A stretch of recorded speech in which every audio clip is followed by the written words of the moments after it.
வந்திருக்கிற அகில இந்திய தலைவர், நான் சொன்னேன் நேஷனல் பிரசிடென்ட் அப்படின்னு சொன்னாங்க. அகில இந்திய தலைவர் வந்திருக்கிறாங்க. இந்தியா பூரா விவசாயத்துக்கு கொடுக்குற மாநில அரசாக இருந்தாலும் மத்திய அரசாக இருந்தாலும் கொடுக்குற மானியத்தை இப்போ கொஞ்சம் கொஞ்சமாக குறைச்சிக்கிட்டே வராங்க. 80 லட்சம் கோடி எல்லாம் வந்த மானியம் வந்த இடத்துல கொஞ்சம் குறைச்சிட்டு வராங்க. நம்ம கல்யாணம்னா நம்முடைய ஃபைனான்ஸ் மினிஸ்டருக்கு ரொம்ப வேண்டியவர். டெல்லியில் இருக்கிற ஃபைனான்ஸ் மினிஸ்டர், டெல்லியில் இருக்க அவங்க ஊருங்க, எங்கள் ஊர் ஐயர்னு போயிட்டார். அவர் கிளீனாக போயிட்டார் அவர் ஃபைனான்ஸ் மினிஸ்டருக்கு.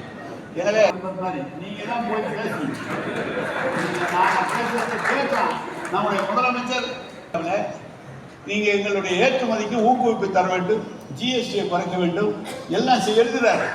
எவ்வளவு எழுதினாலும் அவங்க பாரம்பரியமாக ஒன்றிய அரசு இருக்கிறது.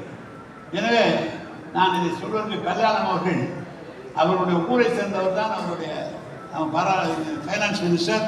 எனவே அவர்களிடம் சொல்ல வேண்டும் என்று உங்கள் சார்பாக அவர்களிடம் சொல்லி அனைவருக்கும் என்னுடைய வாழ்த்துக்களை தெரிவித்து விடைபெறுகிறேன். கோரிக்கையை வழங்குகின்றோம். இதை தயவு கூர்ந்து பரிசீலிக்கும்படி கேட்டுக்கொள்கின்றோம். அதற்கு அடுத்ததாக உலக உணவு பரிசு ஊட்டச்சத்து குறைபாடுக்காக 100 சின்னத்தை வழங்கி மகிழ்கின்றோம்.